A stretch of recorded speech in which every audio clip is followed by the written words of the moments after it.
Dios les bendiga, hermanos, en este día, martes. Habíamos terminado el libro del Evangelio del Apóstol Juan y ahora vamos a ver el libro de los Hechos y vamos a hacer una oración antes de empezar. Padre bendito, te damos muchas gracias, Señor, por esta bendición que nos da, Señor, de participar en estas clases, Señor, para bendecirnos a nosotros y también a aquellas personas que escuchan estos mensajes, Señor. Queremos, Padre, que tu Santo Espíritu fluya, no solamente en nosotros, sino también en aquellas personas y hermanos que van a estar escuchando esto, Señor, que se conviertan de todo corazón. Te lo pedimos en el nombre del Padre, del Hijo y del Espíritu Santo. Amén, amén y amén. Ok, Hechos de los Apóstoles fue escrito por el doctor Lucas y se lo mandó a un personaje muy importante que no sabemos quién sea, pero en Lucas 1:3 le llama excelentísimo, o sea que debió haber sido una persona muy, muy importante, este señor a quien el apóstol Pablo, el doctor Lucas le estaba mandando esta información. Primero le mandó el libro que él escribió de Lucas y ahora le estaba complementando con los Hechos de los Apóstoles. Yo creo, por lo que dice, que era un hombre que creía, pero que quería tener mayor información sobre todas las cosas que habían sucedido. Por eso él las pone en ese orden y los pone en un orden muy entendible. Y vamos a empezar.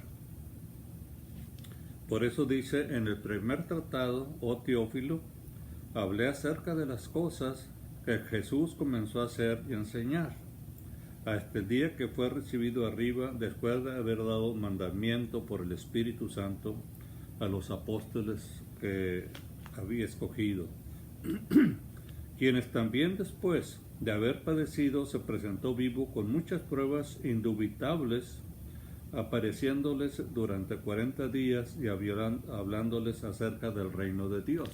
O sea que nuestro Señor Jesucristo, después de la resurrección, empezó él todavía a enseñarles verdades más profundas a los apóstoles. Por 40 días nos dice la palabra de Dios que por 40 días estuvo él ministrando a los apóstoles.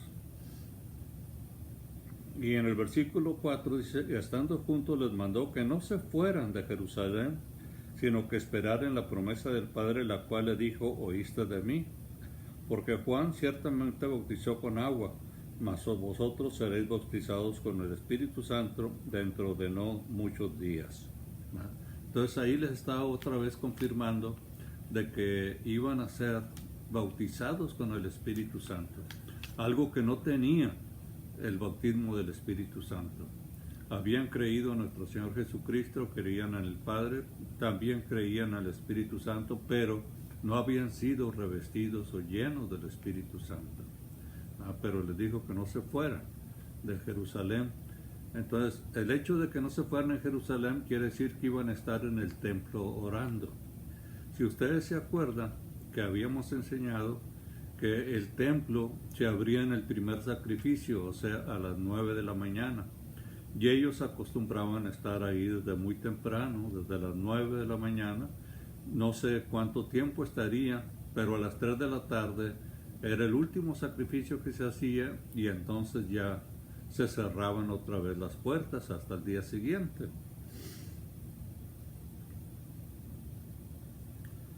Entonces los que se habían reunido le preguntaron diciendo, Señor, ¿restaurarás el reino de Israel en este tiempo? Ellos estaban ansiosos de saber cuándo Dios o nuestro Señor Jesucristo iba a restaurar la ciudad de Jerusalén, y ellos quieren saber si va a ser en ese tiempo que estaban ahí pasando. Y les dijo, no os toca a vosotros saber los tiempos o las sazones que el Padre puso en su sola potestad. Entonces nada más el Padre sabía cuándo iba a mandar a nuestro Señor Jesucristo a Jerusalén, ¿no? Y en el versículo 8 dice, pero recibiréis poder cuando haya venido sobre vosotros el Espíritu Santo, y me seréis testigos en Jerusalén, en toda Judea, en Samaria y hasta lo último de la tierra. Entonces aquí el Señor le está diciendo que iban a tener poder, poder del Espíritu Santo, no poder, un poder físico que todo lo podían vencer, sino un poder del Espíritu Santo, no solamente para proclamar la palabra, sino también para hacer señales y maravillas. Pero hasta que no viniera el Espíritu Santo sobre ellos, iban a empezar a hacer esas señales y maravillas. Y habiendo dicho estas cosas, viéndolo ellos, fue alzado y lo recibió una nube que lo ocultó de sus ojos. Y estando ellos con los ojos puestos en el cielo, entre tanto que él se iba, y aquí se pusieron junto a ellos dos varones con vestiduras blancas, los cuales también les dijeron, varones Galileos, ¿por qué estáis mirando al cielo? Este mismo Jesús que ha sido tomado de vosotros al cielo, así vendrá como lo habéis visto ir al cielo. Entonces ellos estaban en el monte de los olivos, y ahí fue el alzado nuestro Señor Jesucristo. Entonces la Biblia nos enseña que ahí mismo en el monte de los olivos va a regresar nuestro Señor Jesucristo después de la gran tribulación, ¿no? Entonces vamos a esperar, ¿no?, que nosotros estemos en el cielo con nuestro Señor Jesucristo, en el sentido de que participemos en el rapto. Los que murieron o los que durmieron, como dice la Biblia, van a ser alzados primero, es lo que nos dice el apóstol Pablo, y después los que estén o los que estemos con vida, seremos alzados juntamente con ellos para recibir al Señor en el aire.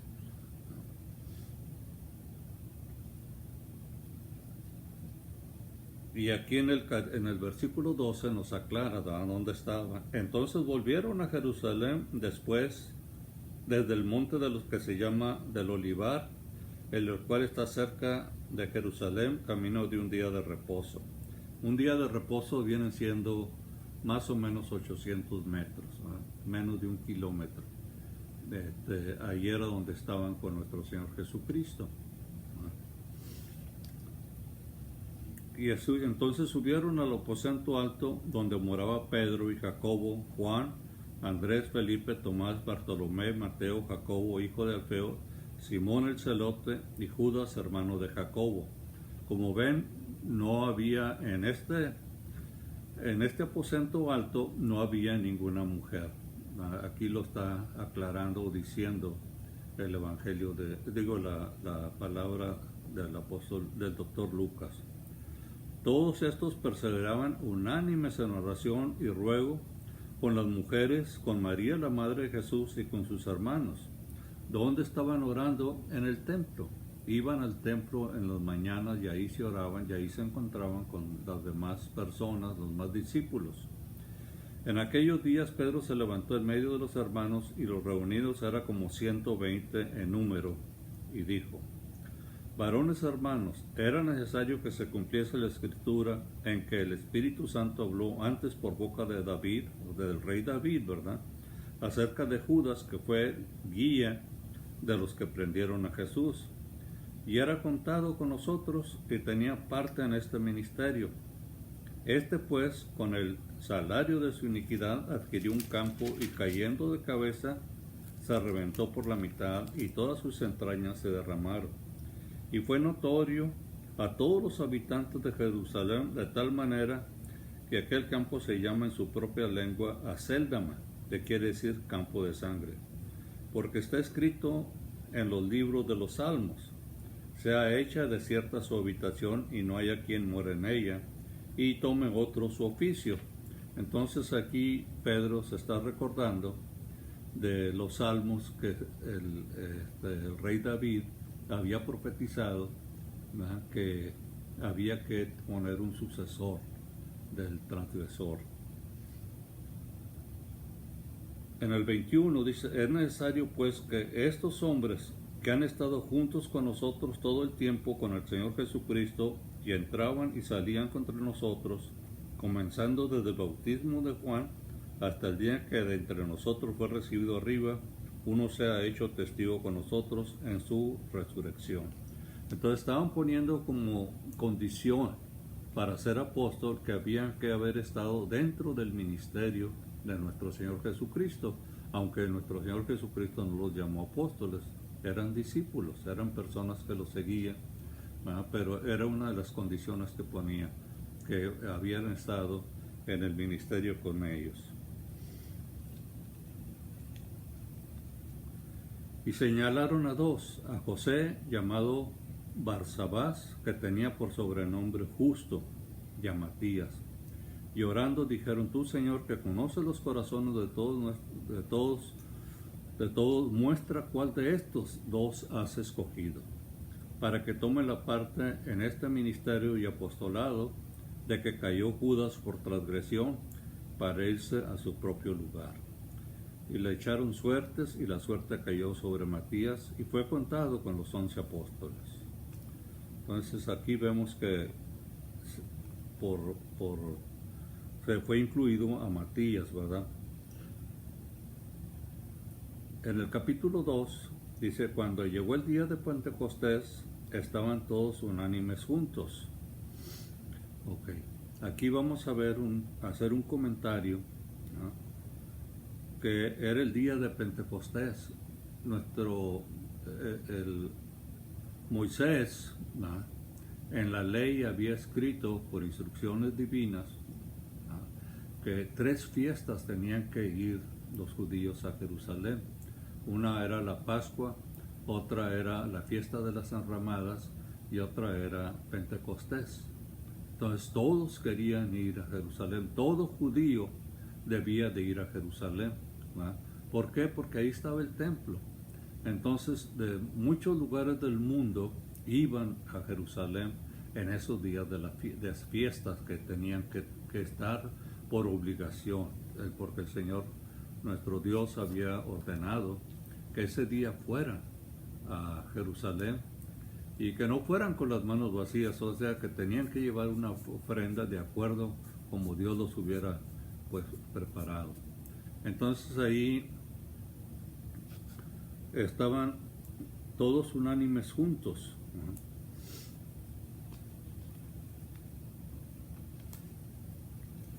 En Hechos 3:1, vamos a adelantar un poquito, ahí nos aclara que Pedro y Juan subían juntos al templo a la hora novena, la de la oración. La hora novena era las 3 de la tarde. Sí, ¿verdad? La hora novena. Ok. Y de repente vino del cielo un estruendo como de un viento recio que soplaba, la cual llenó toda la casa.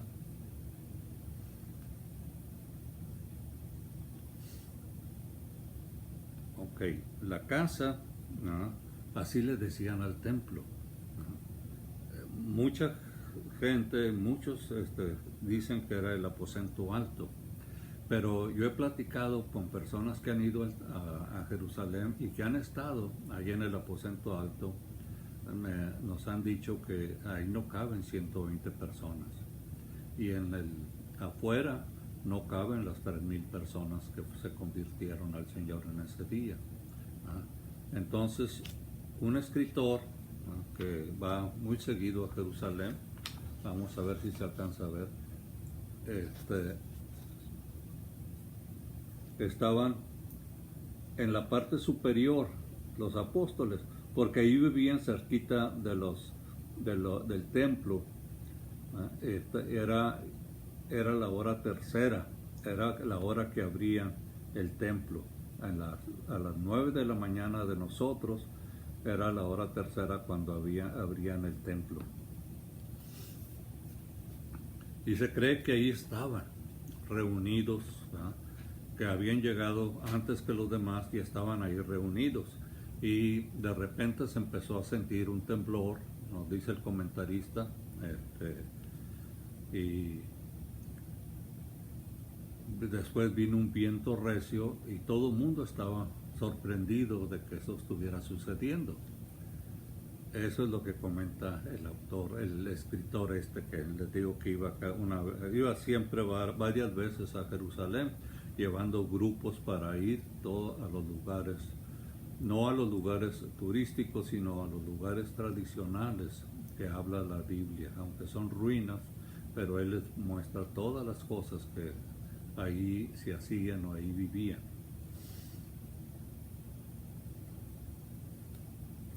Y de repente vino del cielo un estruendo como de un viento recio que soplaba, la cual llenó toda la casa donde estaban sentados. ¿Verdad? Si vemos en Hechos 7:47, ahí nos dice, mas Salomón le edificó casa. ¿Verdad? ¿Cuál casa? El templo. Pero así le decían, la casa. Y también en Primera de Reyes 6,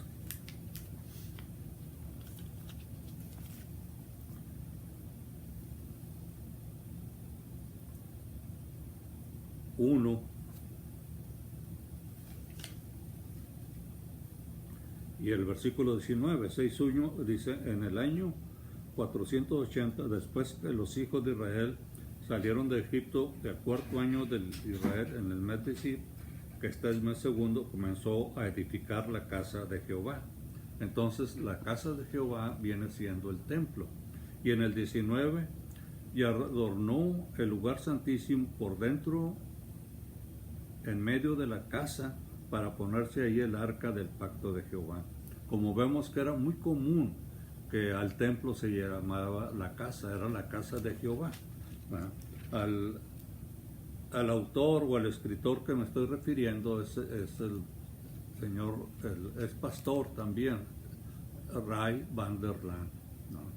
Él ha tenido varios escritos muy hermosos acerca de Jerusalén, ¿no? Y de él hemos aprendido muchas cosas referentes a las tradiciones y las costumbres que tenía en Jerusalén en la época de nuestro Señor Jesucristo. Ok, y fueron todos llenos del Espíritu Santo y comenzaron a hablar en otras lenguas según el Espíritu les daba que hablasen. Aquí aclara que era el Espíritu Santo el que los estaba moviendo a hablar en diferentes lenguas. ¿Por qué eran diferentes lenguas? Porque había gente de muchas naciones. ¿De dónde? Que eran judíos. ¿Por qué? Si ustedes se acuerdan, cuando Asiria invadió Israel, desterró totalmente a la nación de Israel, nomás quedó la nación de Judá. El reino del norte fue limpiado totalmente y fueron y se los llevaron a diferentes ciudades. Y esas personas, muchos de ellos se quedaron en esas ciudades. Después la gente de Judá vino Nabucodonosor y destruyó el templo y se llevó a todos los judíos a Babilonia. Obviamente después se les dio oportunidad que regresaran a los 70 años como había profetizado el profeta Jeremías. Pero muchos se quedaron, optaron por quedarse ahí porque ya tenían sus terrenos, sus casas, su vida ya estaba hecha ahí en Babilonia y ahí se quedaron. Pero en las fiestas venían a Jerusalén, ¿verdad? Porque era la instrucción que Dios había dado a Moisés para que estuvieran ahí. Moraban entonces en Jerusalén judíos, varones piadosos de todas las naciones bajo el cielo, ¿verdad? De todas las naciones bajo el cielo, o sea, las naciones donde habían sido dispersados. Y hecho este estruendo, se juntó la multitud y estaban confusos porque cada uno les oía hablar en su propia lengua. Pero era el Espíritu Santo el que estaba haciendo esta distinción de hablar en diferentes idiomas los 120 que habían recibido el bautismo del Espíritu Santo. Y estaban atónicos y maravillados diciendo, mirad, ¿no son galileos todos estos que hablan? ¿Cómo pues les oímos nosotros hablar cada uno en nuestra lengua en la que hemos nacido? Partos, medos, elamitas y los que habitamos en Mesopotamia, en Judea, en Capadocia, en Ponto y en Asia, en Frigia, en Pamphylia, en Egipto, en las regiones de África, más allá de Cirene, y romanos, aquí residentes, tanto judíos como prosélitos. O sea que había muchos romanos también que se habían convertido ya a nuestro Señor Jesucristo. Ok, si ustedes ven en el libro de los Romanos, el apóstol Pablo nunca había ido a Roma y ningún apóstol había ido a Roma cuando se escribió el libro de los Romanos. Pero ya había iglesias en Roma. ¿Por qué había iglesias? Precisamente por los romanos que recibieron el bautismo del Espíritu Santo o que recibieron la predicación del apóstol Pedro, se convirtieron y llevaron el Evangelio hasta Roma. Y ahí se formaron muchas iglesias en Roma. Entonces el apóstol Pablo, cuando escribió el libro de los Romanos, ningún apóstol había ido a Roma. Él deseaba estar en Roma para enseñarles y una nueva enseñanza relacionada con los evangelios. ¿No? Cretenses en el versículo 11 y árabes los oímos hablar en nuestra lengua las maravillas de Dios. Y estaban todos atónitos y perplejos diciendo unos a otros, ¿qué quiere decir esto? Mas otros burlándose decían, están llenos de mosto. El mosto era un vino fresco, ¿no? Un vino que se acababa de hacer y apenas empezaba a fermentar, ¿no? Y ahí aclara el apóstol Pedro de que era la hora tercera. Entonces Pedro, en el versículo 14, dice, poniéndose en pie con los 11, alzó la voz y les habló diciendo, varones judíos y todos los que habitáis en Jerusalén, esto sea notorio y oíd mis palabras, porque estos no están ebrios como vosotros suponéis, puesto que es la hora tercera del día. La hora tercera viene siendo las 9 de la mañana de nosotros. Y ellos estaban allí en ese lugar, como les mostré en el dibujo. Ahí estaban, en las escaleras. Eso es lo que cree el pastor y el escritor Ray Van der Laan, que ahí estaban en las escaleras. Y de ahí le empezaron a predicar a todos los que estaban, ¿no? Porque todos querían entrar al templo, porque era una gran multitud que había, ¿no? Eran miles y miles de gentes, entonces no cabían en el templo. Entonces los que llegaban primero eran los que entraban. El mosto es un vino dulce. Entonces Pedro, poniéndose en pie con los 11, alzó la voz y les habló diciendo, varones judíos y todos los que habitáis en Jerusalén, esto os sea notorio y oíd mis palabras, porque estos no están ebrios, como vosotros suponéis, puesto que es la hora tercera del día. ¿Ah? ¿Por qué creían que estaban ebrios? No por lo que estaban hablando, sino que tocados por el Espíritu Santo, algunos yo creo que se habían caído, como pasa muchas veces en algunas iglesias, que cuando los toca el Espíritu Santo se caen las personas, y otros estaban moviéndose, que no se podían sostener si se caían o no se caían.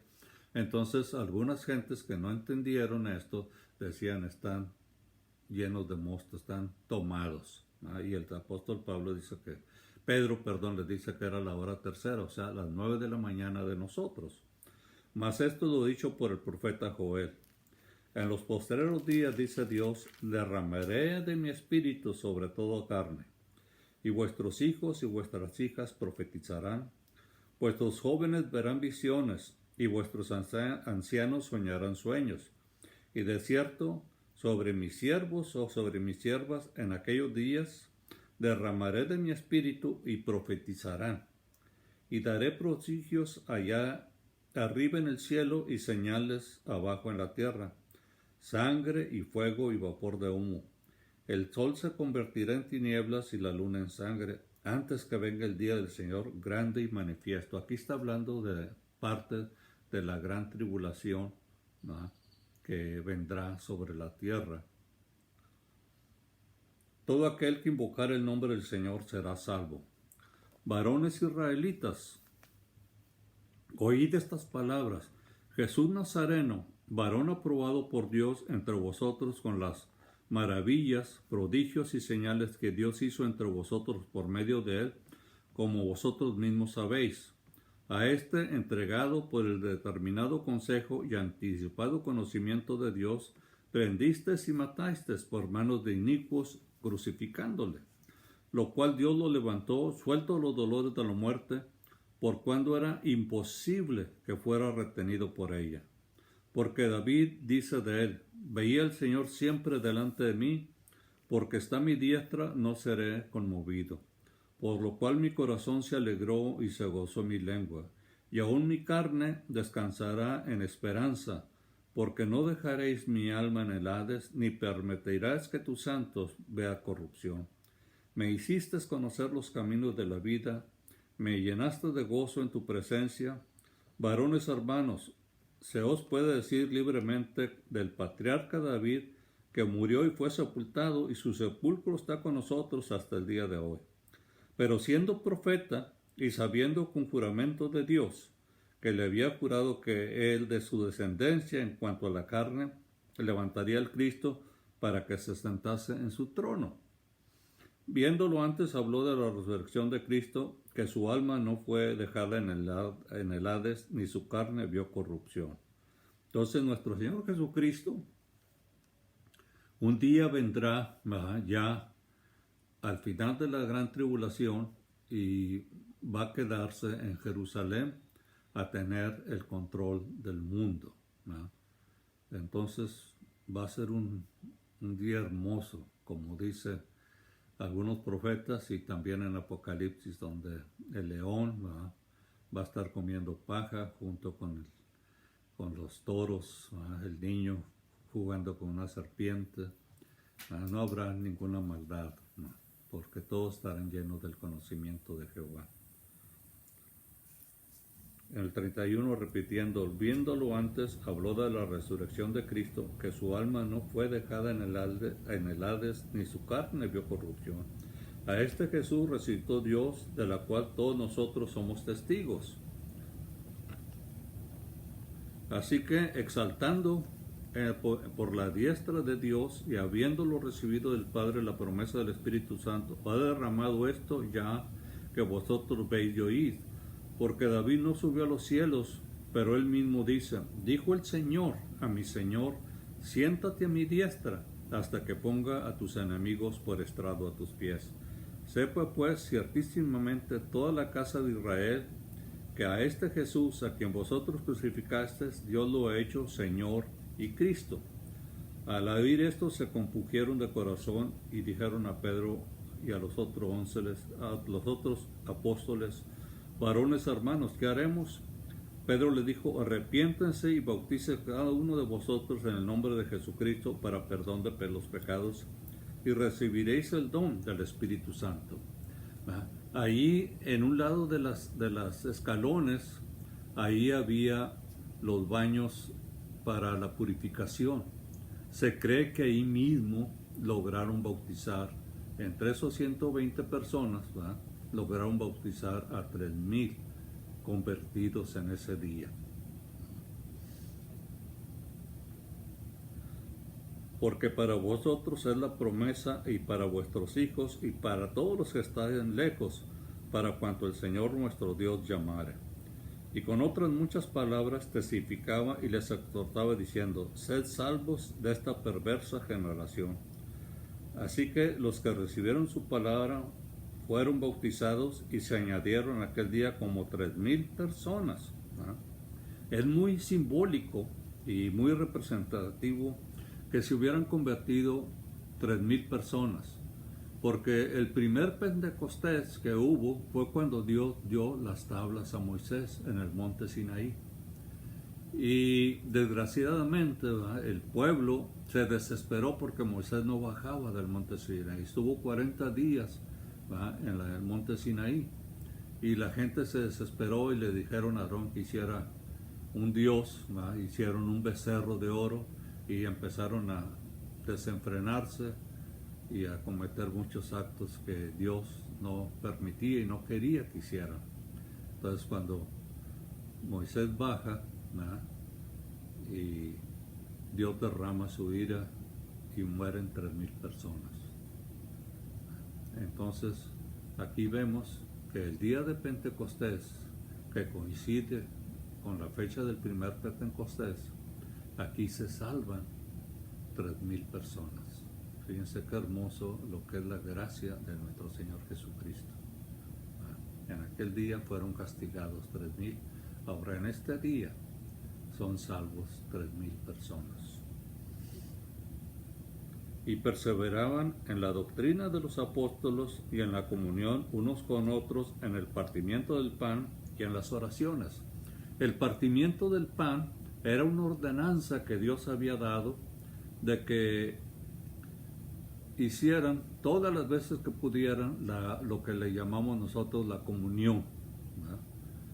En la Biblia viene la última cena y el Señor les dice que hagan ese recordatorio, tuvieran todas las veces que pudieran para memoria de nuestro Señor Jesucristo.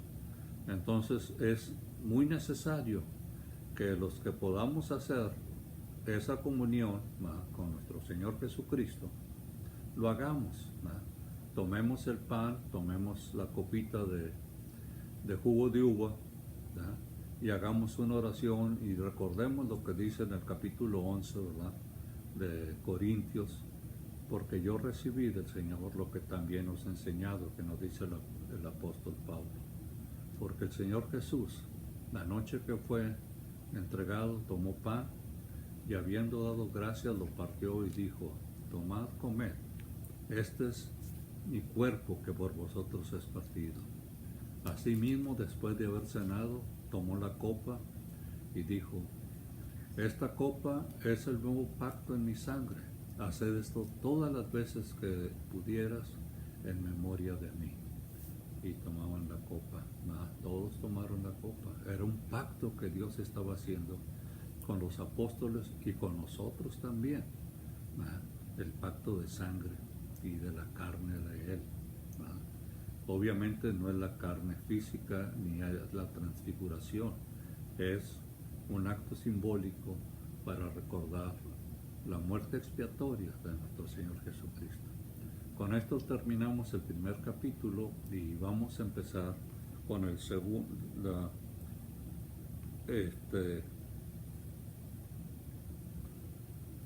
Vamos a seguir con un poquito más, hasta el versículo 3. Y sobrevino temor a toda persona, y muchas maravillas y señales eran hechas por los apóstoles. Y todos los que habían creído estaban juntos y tenían en comunión todas las cosas, vendían sus propiedades y sus bienes y los repartían todos a todos según la necesidad de cada uno. Y perseverando unánimes cada día en el templo y partiendo el pan en las casas, comían juntos con alegría y sencillez de corazón, alabando a Dios y teniendo favor de todo el pueblo. Y el Señor añadía cada día a la iglesia los que habían de ser salvos. Con esto terminamos